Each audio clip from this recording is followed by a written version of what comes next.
ndaponeswa ngeroparo pamsana popemudza wake ndichagara kumushako ndaponeswa ngeropa rake renyenye ndaponeswa sendichiri mwana wake ndinofara ngekuti Jesu auya kundiponesa ngekuti kupenya kwakeko kuri kunditungamira ndaponeswa ngeropa rake renyenye ndaponeswa sendichiri mwana wake ndinotondera muponesi ndichiri kufunga ndiye ndiri kuimba nguva dzese ngerudo rukuru rwake ndaponeswa ngeropa rake renyenye ndaponeswa sendichiri mwana wake ndichamuona mambo wangu ndoita mutemo wake achiri kunditungamira dakara kumusha kwake ndaponeswa ngeropa rake renyenye ndaponeswa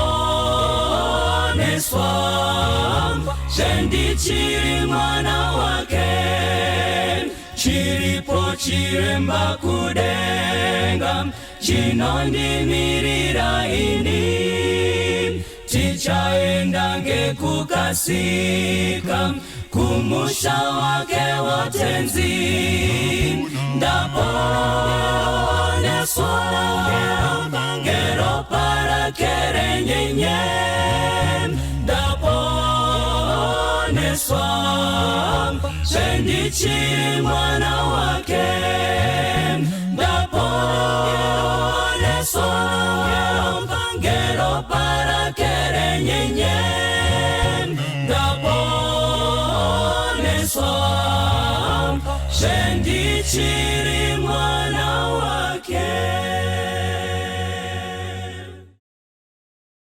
Mabasa avapostora chapter 13 verse 22 akamubvisa akamutsa David kuti ave mambo wavo waakapupura achiti ndawana Dhavhidhi mwanakomana waJese murume wemoyo wangu uchaita kuda kwangu kwose. Toda kutenda Mwari nemavhiki maviri apfuura apo tanga tichidzidza nezvemurume anonzi David. Vavariro neshuviro yemoyo ndekunzi iwe neniwo tinzi varume kana vakadzi vari pamoyo waMwari. Chakaita kuti David anzi ari pamoyo waMwari, Bhaibheri ratisira pachena, ndechekuti akaita kuda kwaMwari. Saka takange tichironda mavhiki maviri apfuura kuti ndezvipi zvimwe zvakaitwa naDavid zvaitsvagwa naMwari muupenyu hwake nemuupenyu hwako neupenyu hwangu, zvakaita kuti anzi anodiwa naMwari, zvichabatsirawo kuti iwe neni tinzi vanodikanwa naMwari. Saka muzuva ranhasi toda kundopendera pfungwa iyi tiri pana Samueri wechipiri pana chapter 11 patindosangana neimwe nyaya zvakare yaDhavhidhi tichidzidza nezvake uye tichizowana kuti sei David achizofa achiri munhu anodikanwa naMwari. Tisati tapinda munyaya iyi ngatitsinze nyaya tinamate. Baba vari kumusoro kudenga, toda kukutendai. Tokutendai nezvidzidzo zviri pamberi pedu, tokutendai nechidzidzo chamatiisira muzuva ranhasi. Chitauraiwo nesu kamwe chete, tinzwe kaviri. Uyu ndo munamato wedu muzita raJesu Kristu. Amen. Samueri wepiri chapter 11 verse 1 na verse 2. Zvino gore rakati rapera panguva yokurwa kwamadzimambo, David akatuma Joab pamwe chete nevaranda vake navaIsraeri vose, vakaparadza vana vaAmoni, vakakombavo Rabha, asi David wakasara Jerusarema. Zvino nenguva yemadekwana, David akamuka panhoo dzake, akafamba pamusoro pedenga reimba yamambo, akavona aripo padenga mukadzi wakanga achishamba. Zvino mukadzi uyu wakanga akanaka kwazvo pakuoneka kwake. Mwari akomborere kuverengwa kwezwi rake. Musoro wenyaya muzuva ranhasi unoti ndiwe munhu wacho. Thou art the man. Ndiwe munhu wacho. Now nyaya iri pana Samueri wechipiri chapter 11 inyaya yakajairika chose, yatinoziva tose, apo David, uyo murume anonzi neshoko raMwari, aidikanwa kwazvo naMwari, tinosangana naye achikoromoka achiwa.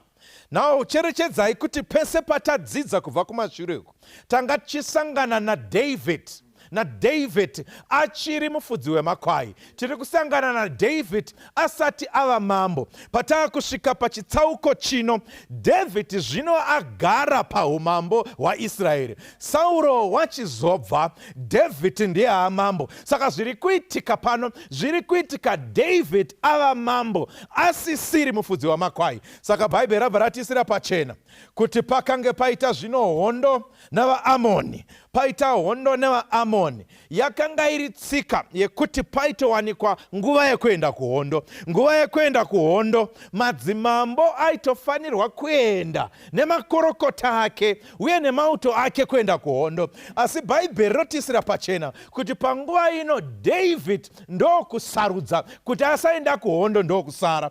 Vanodzidza Bhaibheri vanoti kuda pakufunga kwaDavid akaona hondo yevaAmoni sehondo yakanga iri nyore nyore kwazvo, zvekuti zvasina kukodzera kuti iye samambo aende. Ndokutuma vatumwa vake, ndokutuma vakandorwa hondo, iye ndokusara asina kuenda. Saka asara kumba, varume vese vaenda kuhondo.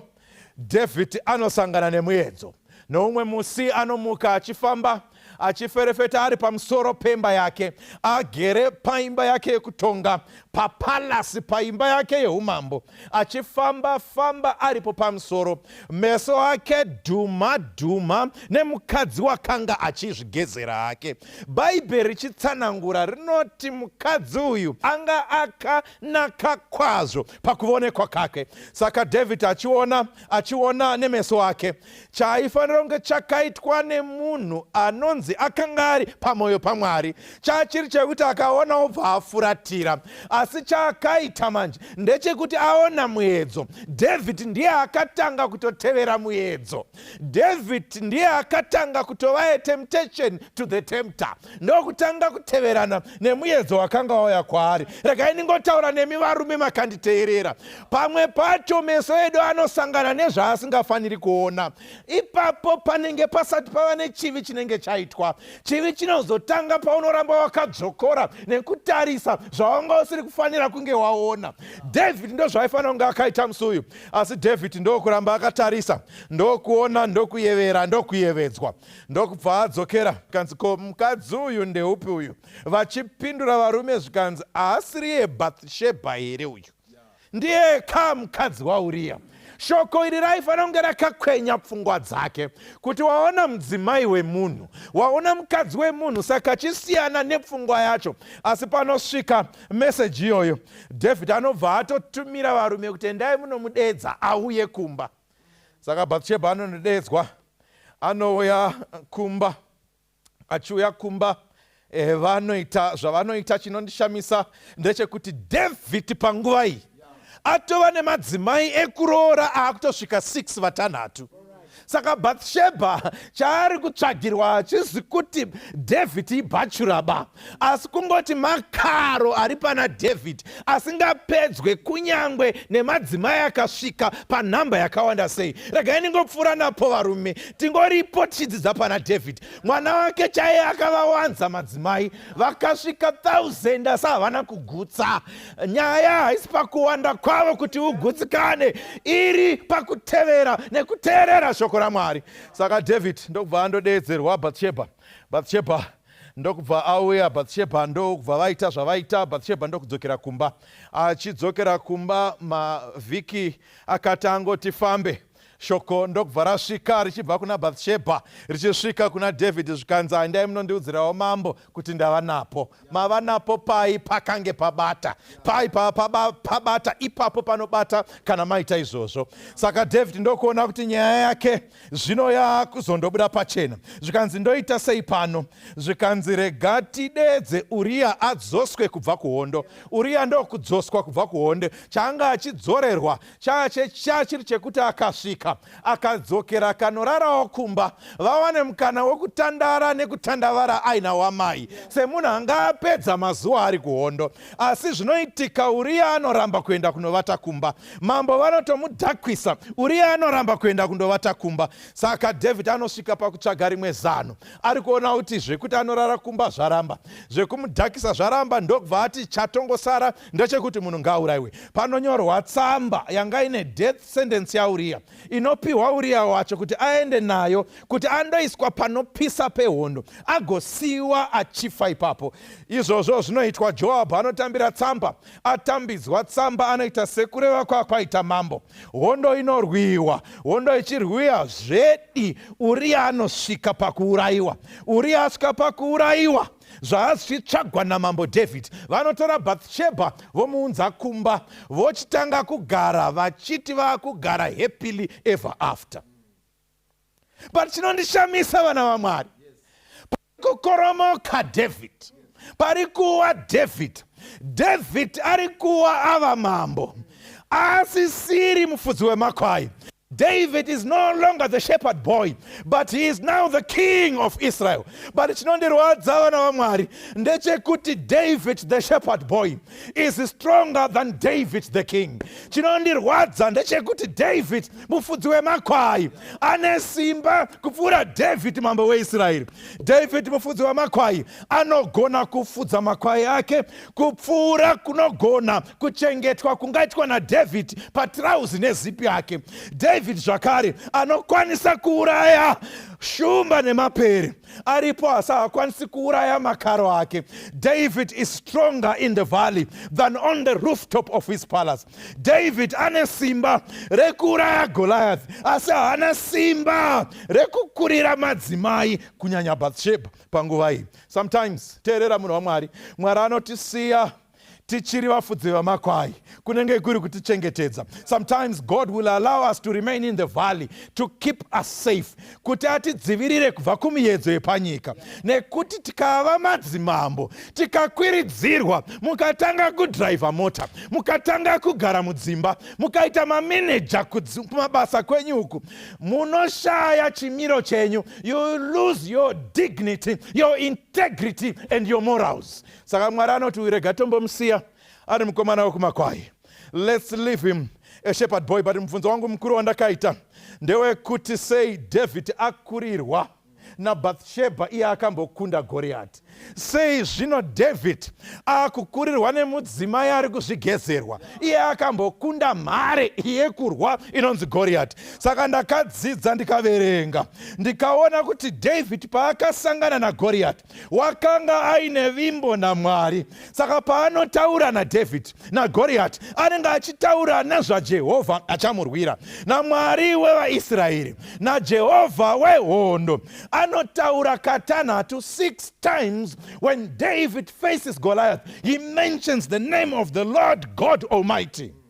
Mukatarisa pachitsauko ichocho, zita raDavid rinotaurwa kamwe chete. But pindirudza uye pana 2 Samuel chapter 11 paanosangana naBathsheba, chapter yese ichinyorwa, zita raDavid rinotaurwa ka 23 times. 23 times pane pachingonzi David. Verse 3 David akatuma munhu. Verse 4 David akatuma nhume. Verse 6 David akatuma shoko. Verse 8 zvino David akati. Verse 10 zvino David wakati. Mukapedza chitsauko chese pangotaurwa nezvaDavid. Hapana pamwe chete panotaurwa zita raMwari. David akanga akuvimba naye kupfuura kuvimba naMwari. Hondo yakanga isiri hondo yaJehovha, yakanga hondo yake. The battle ceased to be belonging to the Lord. The battle started belonging to him. And pakangotanga kuita David izvozvo. Ndopaakabva adonha. David akakoromoka akabva awa. Mwari haataurwi nezvake muna chapter 11.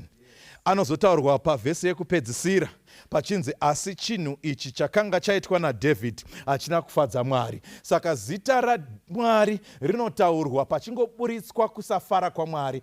Throughout the chapter, David achiita zvaanoita, pachiita sekunge Mwari anga akanyarara. Mukupedzisira ndo panozoburitswa kuti Mwari haana kufara nekukoromoka kwanga kwaita Mambo David. But ndine mvunzo, kukoromoka kwakaitwa na David ndiye ega here akoromoka pachisauko chiri pamberi pedu. Saka chapter 11 ya Samuel wechipiri inoannounce kudonha kwemunhu mukuru. Anga aita zvikuru kumashure uku. Asi nekuti wakonewa kuzvidzora, akagona kuzvidzora pakusauraya Sauro, asi wakonewa kudzora nyama yake nezvayanga yakumutuma. Saka Bhaibheri shoko raMwari rinotitaurira panapa pavhesi 4 kuti Dhavhidhi akatuma nhume kundomutora ani Bhathsheba, akasvika kwaari akavata naye. Nokuti wakanga anatswa pakusanaka kwake, iye akadzokera kumba kwake. Mazita maviri anoti kana akataurwa unobva wangoziva kuti David achatotaurwa chete. Pakangonzi Goriati uchatoziva kuti pachanzi David. Pakanzi Bathsheba uchatoziva kuti pachanzi David. Ukavaenzanisa vanhu ava vari vaviri, Goriati zimurume rinotyisa, Bathsheba wakapfava zvake, anonakidza kuona. Goriati kana akataura inzwi rake rinoita semaungira sekubhonga, asi inzwi raBhathsheba rakanaka rinonakidza kuteerera.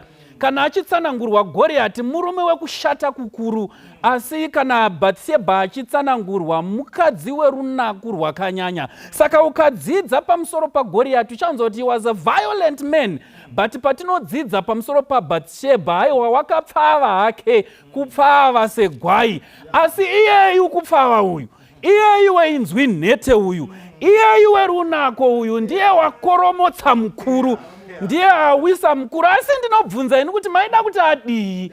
Nemhaka yekuti azvigezerawo hake. Paazvigezera pamwe mupfungwa dzake ari kutoti mambo havapoka, varume vaibuda kuenda kuhondo. Maida kuti adii Bhathsheba? Rangariraiwo futi imimi varume kuti ndiye hake munhu wacho Bhathsheba uyu, ndiye hake akaita zvaakaita namambo. Asi rangarirai kuti akatumirwa vanhu kuti vamutore vauye naye, pamwe wakatobatwa chibharo munhu uyu. Imi maida kuti adiiwo? Kana yazobata zvemimba yacho anofanira kuudza muridzi wayo kuti yabata. Saka kana Bhathsheba tichimuongorora anochena, tinomujustifya, tomupuruzira, tomuzora zvinonhuhwira, tomuchenura, tomusiya akagara zvakanaka, zvoita senge Dhavhidhi ndiye ega mutadzi. Asi mirai timuongorore mudzimai uyu, tinzwisise kuti ari kuzvifambisa sei. Mai ava pavari kugezera, ukawerenga zvakanaka, pakavanzika pane dzimwe dzimba dzose, asi paive pakamira mambo, mai ava vaionekwa. Ndo chekutanga icho. Chechipiri, mukadzidza vhesi 4 iri kuti nokuti wakanga anatswa pakusanaka kwake. Ukaverenga Revhitiko, patsika yamadzimai yekutevera zvaisatenderwa kusangana mudzimai ari panguva yake. Saka pane nhaurirano apa yakaitika pakati paDhavhidhi naBhathsheba kuti Dhavhidhi azoziva kuti aiwa mai ava panguva inoyi vari right. Pakaita kakutaurirana. Ameno, pamwe zvese izvi zvaitiwa under gunpoint, at gunpoint kuti ndiudze. Asi ini ndinoona sekuti vanhu ava vakataurirana kutosvika pakuhecha plan yekuti alright, kana zvikazoenda nepamwe zvatichaita, ndichadaidza Uriyawo yekuhondo. Kana auya kubva kuhondo, iwe mai ava, she was ready to stay with Uriya, achiti mwana uyu ndewake yeasiri. Vane rombo rakaipa vanhu vakadai, aripo mamwe madzimai akanditarisa, vana baba vari kuchengeta vachiti ndevavo, asi vana amai munoziva kuti havasi. Budai pachena, ndimi munhu wacho, tendeukai murarame. Ndoreva musikana uya amunotimi munomudaidza nesenemu iyi, iyo muchiziva kuti handiwe senemu iyoyo. Muri kutsvakwa naMwari kuti mubude pachena mutaure chokwadi. Saka toda kuisa 2 mapossible issues pana Bathsheba. Chekutanga, Bathsheba wakaoneserwa ndimambo. And shoko ramambo is tantamount to law. It's a command. Saka zvirambiwi, asi dzidzai chinhu ichi. Kana munhu achibatwa achibharo, Deuteronomy 22 verse 21 uchidzika, aifanira kuridza mhere. Bhaibheri haritiudzi pano kuti mai ava vakaridza mhere. Saka kana vakabatwa chibharo, vakatochidawo chibharo chacho. Hachisisiri chibharo kana iye achidawo. Bhaibheri shoko raMwari rinoburitsa pachena kuti mai ava nyangwe vava vari at gunpoint, vakabatirwa munondo kunzi unorara neni nhasi, vaifanira kudzidza kumirira chokwadi. Teererai chinhu ichi vana vaMwari. Mukunamata Mwari varipo vachatiudza kuti tiite zvinopokana naMwari. Mwari anotsvaga kuti tisatye rufu kudarika kutya Mwari. Varipo vatya rufu kudarika kutya Mwari, vakateerera madzimambo achitaura, vakateerera hama dzichitaura, vakatya kuomeserwa upenyu. Vakanzi kana izvi ukasaita basa rinopera, izvi ukasaita nzvimbo hawiwani, izvi ukasaita hurorwi, izvi ukasaita. Saka vanotya hama, vanotya madzimambo, vanotya vatongi, vanotya vakuru kwavari kudarika kutya Mwari. Saka nyangwe dai Bathsheba akavhundutsirwa nerufu, death is not an ultimate. Kune rumuko. Ndosaka zvakazarurwa 2 ichiti, iva wakatendeka kusvika parufu, ini ndichakupa korona yeupenyu. Saka Bhaibheri riri kuti ifa pakutendeka kwako ndichakumutsira korona. Saka kutya rufu akufaniri kutibvisa pakuteerera Mwari. Saka kana zviri izvo zvakaitwa namai ava, still she is wrong. Ukaona woteerera vatongi vakuru kudarika Mwari, ukavateerera, ndosaka Peter akazombobvunza akati, atongai imi kuti tinofanira kuteererani, Mwari kana kuti vanhu? Asi kana iri isuka, we would rather obey God than men. Saka Bathsheba panyaya iyi anobahwa asina kuchena. Ngatimupei imwe solution. Bathsheba nemhaka yekuti she was a willing accomplice munyaya iyi, anga ari ready kugara nemwana waDhavhidhi achiti ndewaUria. She was ready. Izvi zvinoita kuti ndifunge kuti Bathsheba was an opportunist. Akati aona kuti mambo vamuda, akati heuno mukana wekupinda mumba yamambo. And so she rode on the weakness of the king. Panzvimbo yekutsiura mambo, she rode on the weakness of the king. Pana Abigail, chapter 25, mudzimai waNabhau anga akanakawo, but she stopped the tracks of the king to commit murder. Dhavhidhi akaregedza kuuraya Nabhau, Nabhau akazosvifirawo hake. Saka Bathsheba nerunako rwake, komira izve ndibvunze, influence yake yaakazoshandisa kuti Solomoni aende pachigaro yanga iripi panguva yekumanikidzwa kwake naDhavhidhi? Saka Bathsheba was an opportunist. Ndobva ati regai nditore mukana, Uria tozomuona. Ndikuzviziva hangu kuti Uria ndomuda, but apa regai ndimbopindawo nechemukati umwe. In any case, pamwe zvinogona kundifambira zvakanaka. So she took a chance. Ndiri kutaura nemunin'ina wamai guru, wakanzi chiuyawo ugare nasisi. Wanzi uya ugare, hauna unzi uya utore nhaka ba. Wakanzi uya ugare. Haizi mhosva sisi vako kukutengerawo foundation, haizi mhosva kukutengera hembe dzinofita, haizi mhosva kukutengera magogo anosumudza chiuno. Asi dambudziko rako wakati watarisa bamukuru, ukaona kuti bamukuru vakufarira, ukati heuno mukana, wakapinda, wakakanganwa kuti sisi vako vapenyu. Wakatora mukana. Varipo vakatora mukana, vanzi uyaiwo mushande pano. asi vari kushanda ipapo mambo weipapo ndobva afarira sisi vari kushanda. Sisi vari kushanda havana kuda kutsiura mambo kuti aiwa mambo, onai Uriya uyu, Uriya anga aripo, ndimi munhu wacho tete, ndiri kutaura kudai you are plotting the downfall yemunhu akakupinzai basa. Muri kuronga kutora munhu wake, ndimi munhu wacho. Mwari ari kuti tendeukai, rufu rwenyu runofanana, maitiro enyu anofanana naBhathsheba. Varipo vanoti kana vadiwa nabosi kubasa, they take a chance to fatten their pockets. They take a chance yekutonyorwawo kukanzuru kuti uyu ndi landlord nekuti bosi vamufarira. Mwari ari kutsvaga vanhu vanomira pachokwadi, vasingatori mukana nekuti pane madzimambo ashaya simba panyama yavo. Varume vaviri vandabva mukutsika makotsi avo vatsimbirira pana Samueri wechipiri chapter 11 ndokubva vabuditsa vanhu vakabva pana Mwari.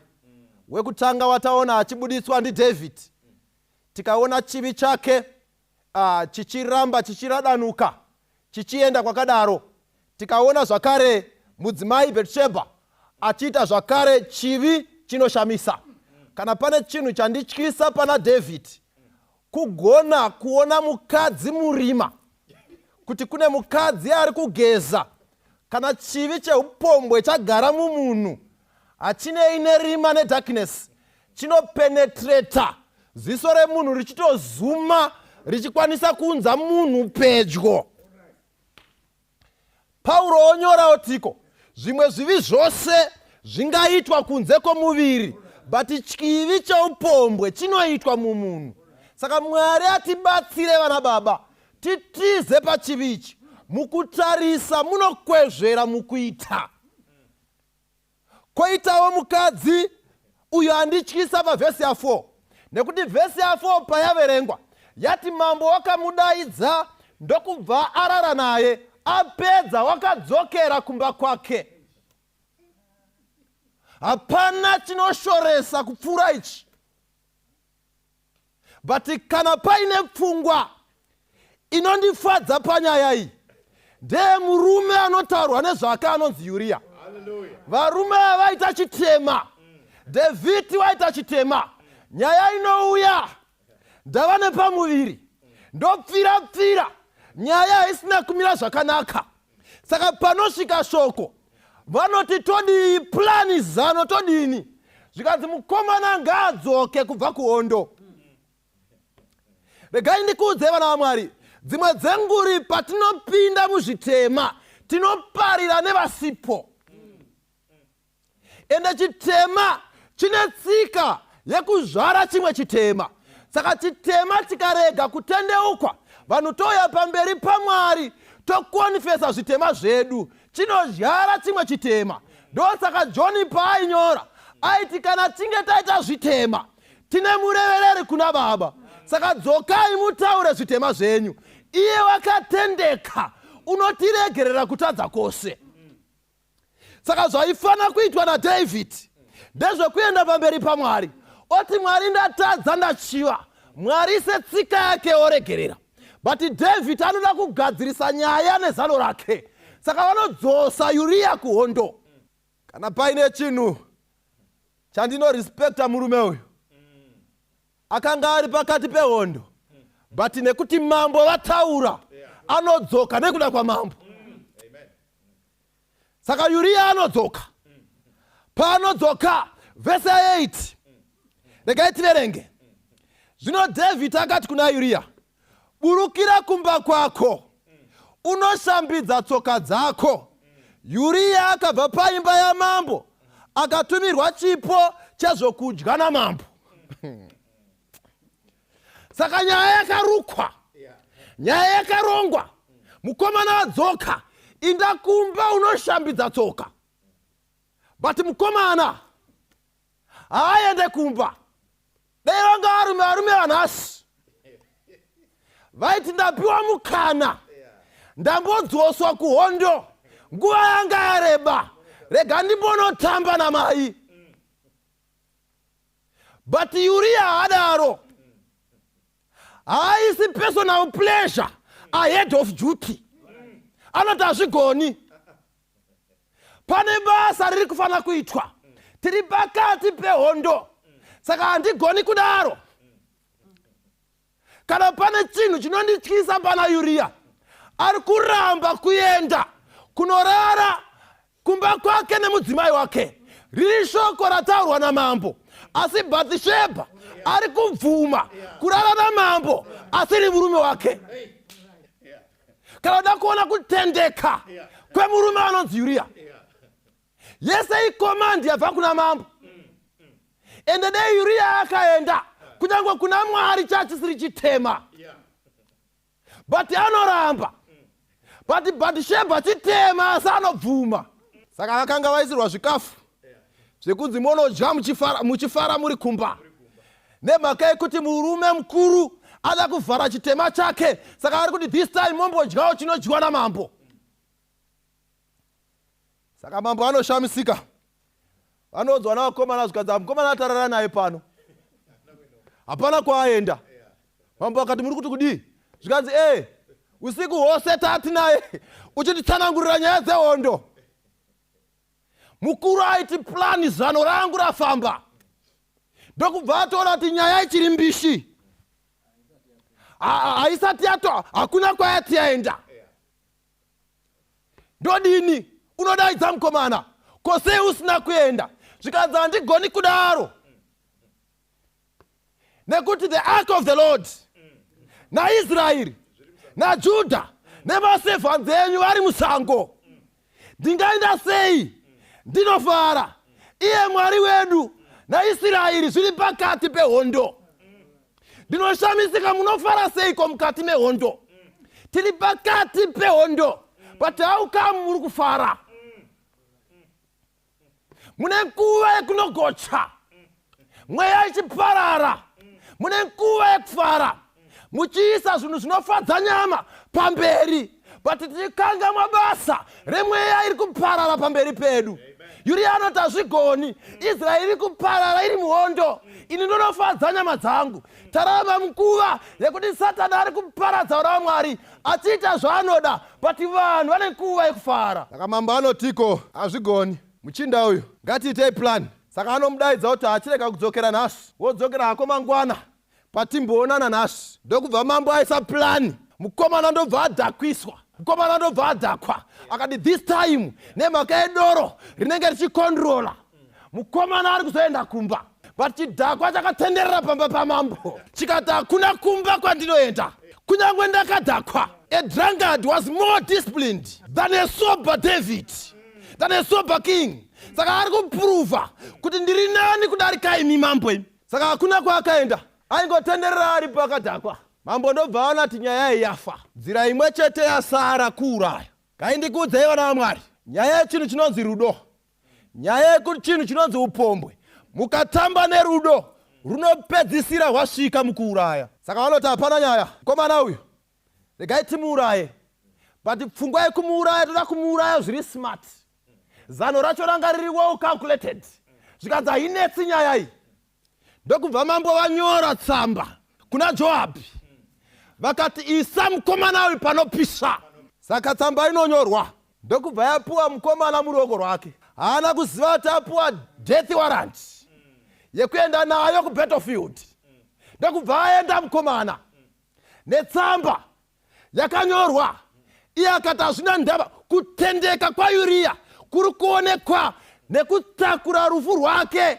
Akatakura tsamba yake akati handivhuri, nekuti ndaipiwa namambo kusvika yanosvika muruoko rwairi kufanira kuenda. Hakuna kutendeka kwakadai. Isu nhasi nyango chavapiwa, nyango mwana akapiwa foni yababa chai kunoisa pachaja, anotombosvika ombotambisa nekumboenda kumameseji nekuwhatsapp kumbotsvaka kunei. But uyu ari kuti nekuti ndapiwa ndicharamba ndakatendeka, kunyangwe aidhira nedzvinyangwe. Saka Joabhi anovhura tsamba, ari kuona tsamba yakanzi muise panopisa.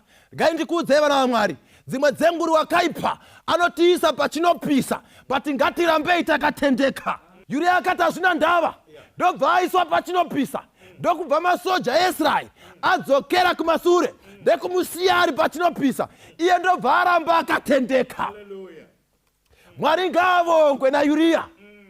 Vakaropafadzwa vanhu vekuti wakaipa akatiisa pachinopisa tinoramba takatendeka. Dzimwe dzenguri tiri kumayunivhesiti wakaipa anotiisa pachinopisa. Lecturer obva ati kana usina kutenda kuvatane nawo pasi. Vakakomborerwa vanaUria vanoti zviri nani tifire muhondo. Upenyu unotiisa pachinopisa. Totsvaka mabasa oita seonetsa mukuru ozoti aiwa no kana uda kupinda pano unorara neni. Vakakomborerwa vanoti ndaiswa pachinopisa but ndinoramba ndakatendeka. Dzimwe dzenguri tinoitwa musituation yekuva corrupt. License yaramba yonzi bhadhara kuti zvifambe. URIA waiswa pachinopisa but vakakomborerwa vanoti hazvigoni. Ndikaenda ka20 zvichiramba ngazviitike ndifire muhondo. Pane dzimwe nguva upenyu pahunotiisa pachinopisa wonzi muise pamberi pehondo. Ukatarisa nhasi zvauri hanzvadzi yangu, ukatarisa zvauri mukoma, mukatarisa zvamuri mbuya sekuru, mukatarisa upenyu makaiswa pamberi panopisa. Muri panopisa pehondo but vakakomborerwa vanoramba vakatendeka pana Mwari. Ana Paulo vakaiswa pachinopisa vakati kwatiri kurarama inyasha but kufa ipfuma. Saka vakakomborerwa vanotendeka kusvika pakufa. Voti zvisinei nepatiri kurarama inyasha dzaMwari but kana zvamufadza tikazorora ipfuma. Saka vanozorora. Mukomana ndokubva afira kuhondo. Mukomana David anobva audzwa kuti zvaita chaitsvakwa naDavid kuti URIA afire kuhondo ainzi mhosva irege kuuya kwaari. Iye kunyange akazonzi aroora anonzi zvakatenderwa. Nyambisirwa aisaziva kuti kune mukuru akatarira. Patinoiswa pachinopisa kune mukuru akatarisa. Denga rinenge richitemba nesu. Patinoiswa pasituation yekuti tisatendeka denga rinenge richitemba nesu. Saka dzimwe dzengu ritodisappointa denga. Dzimwe dzengu denga rogona kutotendedza kuti tivate richingotemba nesu. Saka ndokubva anotora mukadzi uya. Ndokubva auya maje kumba. Hanzi akamupa nguva yekuchema nokuti muchiJudha kwaita 7 days dzekuzochema. Ndokubva amurega achichema apedza. Ndokubva amutora. Ndokubva atofunga kuti zvanaka upenyu hwakuenda kumberi. But rega tiona kuti chii chinotevera. Zvinoratidza kuti denga harirambi rakanyarara rinenge rakatarira. Teerera mwana wamai uno chii chinotevera panyaya iyi. Now mukadzidza nyaya iyi ndinosara ndine mubvunzo. Nekuti patatotanga kudzidza uku taisa pachena tikati David Mwari ari kuti ndo murume anodiwa nemwoyo wangu. Saka ndane mubvunzo kuti Mwari ndo vamunoda here vanodai. Nekuti vauraya akatora mukadzi wemunhu. Chiiko chakanaka pana David chamaona chakanaka. Mukaisa pachena mukati muupenyu hwaDavid mune mazita mairi asingagoni kutiza, Goliath naBathsheba. Saka Mwari munoda David papi apa. Ndasara ndane mubvunzo. Chii chakanaka pana David. Nezvaaita izvi aita hutsotsi humbavha zvose nekuuraya mukadzi anaye pamba, mimba yabata, vanhu vari kuona dumbu riri kukura. Chii chakanaka apa nhai Mwari? Mukazotendeukira pa chapter 12. Chapter 12 ya 2 Samuel inongoisa pachena. 7 days dzapfuura. Bathsheba akutobikawo mukitchen. Now nyaya iri kunzi yapera. Shona ine imwe tsumo inoti rine manyanga hariputirwi. Saka David akuti aiwa zvedu zvaita taakuchigadzirira preparation. Munhu waMwari ndokusvika. Munhu waMwari anosvika paunofunga kuti zvaita. Munhu waMwari pfacha. Chapter 12. Zvino Jehovha akatuma Nathan kuna David. Akasvika kwaari akati kwaari, kwakanga kuna varume vaviri muguta. Ainzwa matangiro enyaya. because ukadzokera kuchapter 7 ndinathan akamboudza David zvikanzi zvauri kufunga zvakanaka kuvakira Mwari temberi ende Mwari achakukomborera nepfungwa yako. Saka David achiona Nathan ari kuona munhu ari kuuya murugare, asi chaasina kuziva ndechekuti rwendo runo makasa akachinja. Zvikanzi papa ine murume, varume vaviri vaigara muguta, umwe mupfumi umwe murombo, asi murombo uyu ane kahwai kake sheshe, uyu ane makwai akawanda.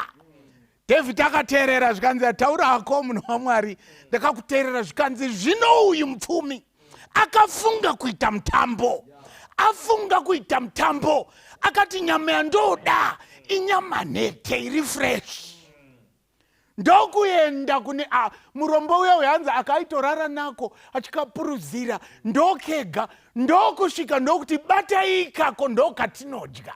Paari kutaura pa hasha dzaDavid dzakatanga kuungana.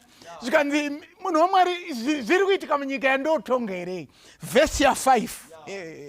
Ipapo kutsamwa kwaDavid kwakamumukira mumunhu uyu kwazvo, akati kuna Natani, naJehovha mupenyu, munhu akaita kudai unofanirwa kufa. Dziri kudeclare capital punishment pachinhu chisingadi capital punishment, kuratidza righteous indignation. Mirai zvenyu mambo, ndiri kudzika nemimbijana mbijana. Zvikanzi mambo mirai, mandikasikira, mirai ndipedzise. Zvikanzi pedzisa munhu waMwari. Zvikanzi auraya kagwayana kaakadya. Zvakazoitika zvikanzi naDavid, nyaya yako handingaipi, ndianiko munhu uyu? Nekuti munhu anofanirwa kuripa, dzakadzoka manje pana Exodus chapter 22, nekuti munhu anofanirwa kuripira ka4, dzambotaura kuti anofanirwa kufa, dzega dzagadzirisa. Zvikanzi aiwa, nekuti mutemo unoti kana munhu akaba anofanirwa kudzoka 4-fold. That's why muchiona Luke 19, Zakeo anoti aiwa, kana paine wandakabira ndichadzora 4-fold. Saka Devhi adzoka manje. Zvikanzi aiwa, anofanirwa kudzorera. Zvikanzi mambo mirai, musamhanye, ndimi munhu wacho. Ndasirega nitaure newe, ndiwe munhu wacho. Saka ndiri kuona hasha dzese dziya, nekuti pane a very thin line between kunyara neoverconfidence. Hasha dzamati ngafe pamanongedzwa kuti ndimi munhu wacho. Ndakuona manje akuna sehuku yanaiwa, but chandinoda manje, David paano exposwa haapfeki bhachi redefense. Saka Nathan anopedzisa zvikanzi ndimi munhu wacho, but haapereri ipapo manje. Nathan akati kuna David, ndimi munhu wacho, zvanzi naJehovha Mwari waIsraeri, ndakakuzodza iwe kuti uve mambo waIsraeri, ndikakurwira paruoko rwaSauro, ndikakupa imba yatenzi vako nevakadzi vatenzi vako pachipfuva chako, ndikakupa imba yaIsraeri neyaJudha, uye dai izvo zvisina kuringana, ndaisa kuwedzera zvokuti nezvokuti here. Ndakakupa zvose. Kana paine munhu wandandisingaexpecti kuti aite zvinhu zvakadai, ndiwe. Because poitiza Sauro, ndakakurwira, ndikakunzvengesa, ndikakugadzika pachigaro. Nhasi wapakakwirira. Why are you abusing your power? Hakuna vanhu vari kuchema nhasi pamusaka pako. Ndiwe munhu wacho, ndinewe, ndiwe munhu wacho. Pawakabviswa kumadhokotwa, nhasi waane simba. Vamwe vari kuchema newe, ndiwe munhu wacho. Kanzi chinzwa, Jehovha haagumiri pakuti ndiwe munhu wacho. Nekuda zvawaita izvi, munondo hausi kuzobuda mumba mako. Reganeva ndachimbidza kuudza, ukatadza, nyangwe ukatendeuka, consequence haibvi. Saka David akunzwa manje punishment, zvikanzi munondo hauchabvi. Umambo hwako ndichakonzeresa kuti muvakidzani wako avate nevakadzi vako pajekerere. Akangoteerera. But tofanirwa kupindura kuti sei Mwari ari kuti David murume anodiwa nemwoyo wangu. tofanirwa kuupindura nekuti tikangosiya zvakadaro hazvina kuringana. Nathan apedza kutaura, munyori wandofarira anoti misodzi yanga yakutochururuka iri pamatama aDhavhidhi. Now David anowira pasi. Awira pasi anotaura mashoko anondidzamira zvikuru. Munoawana pana mapisarema 51. Now mataura zvamataura munhu waMwari. Rega ndichitaura newe munhu wacho. Chinhu chinosiyanisa David katendeukiro kaaita. Nyaya yake yakagarwa pasi ikakaukuletwa. Aizviita panyama. But paanonongedzwa nemunhu waMwari, David anoti, ndinzwirei tsitsi. Ndinzwirei tsitsi Mwari. Nokuda kweunyoro hwenyu. Dzimai kudarika kwangu. Nokuda kwengoni dzenyu zhinji. Ndisukei zvakaipa zvangu zvose. Ndinatsei chivi changu. Nokuti ndinoziya kudarika kwangu. Chivi changu chinogara chiri pamberi pangu. Ndakakutadzirai imi, iyemi moga, ndikaita chinhu chakaipa pamberi penyu, kuti munzi makarurama pakutaura kwenyu, muve usina mhosva pakutonga kwenyu. Tarirai, ndakaberekerwa mune zvakaipa, mai vangu vakandigamuchira muzvivi. Tarirai, munoda zvokwadi pamwoyo, munoda kundidzidzisa uchenjeri mukati makavanda. Ndinatsei nehisopu, ndive akanaka. Ndishambidzei ndichene kupfuura mazai echando. Ndinzwisei mufaro, ndive nemoyo muchena, nokuti mapfupa makavhuna afare. Vanzai zvivi zvangu pachiso chenyu. Dzimai zvakaipa zvangu zvose. Sikaiwo mukati mangu moyo wakachena Mwari.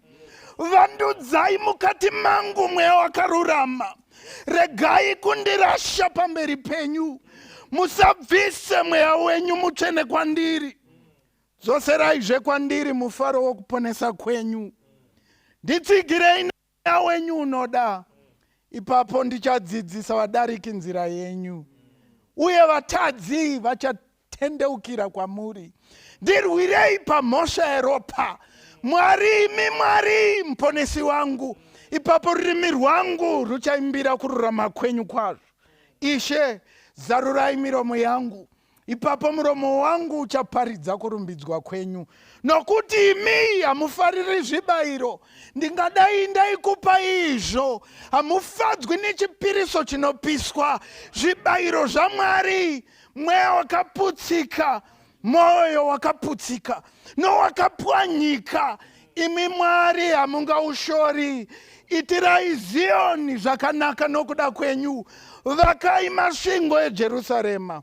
Ipapo muchafarira zvibayiro zvokururama. Nechipiriso chinopiswa. Nechipiriso chinopiswa chose. Ipapo vachabayira nzombe paaritari yenyu. Vakadai Mwari haaregedzi kunzwa. Ntaure newe iwe munhu wacho. Kangani pawanzwa shoko iri. Nekuti ukazoverenga kubva apa, David haana nhoroondo yekuti akazoita futi zvakaipa kunyanya nevakadzi. Nokuti kutendeuka kwakadai kunotsvaga kutendeuka kusingazotendeukwi kwakuri. And David haana kuzotendeuka pakutendeuka kwakadai. But rega ndikuudze, kuuya kwakaita Nathan akatanga aratidza David zvinhano zvinotorwa usati watendeuka. Number 1, unofanirwa kuona kuipa kwako. Ndokuti utendeuke mazviro kwazvo. Number 2, waona kuipa kwako, waona kuti uri wega uzvigoni, zvinoda Mwari. Number 3, wochitendeukira kuna Mwari. Watendeukira kuna Mwari, usazotendeuke pakutendeuka kwako. Pakadai Mwari akanzwa, akanyemwerera akati, David, ndo anodiwa nemoyo wangu. Rega nditaure newe muteereri nhasi.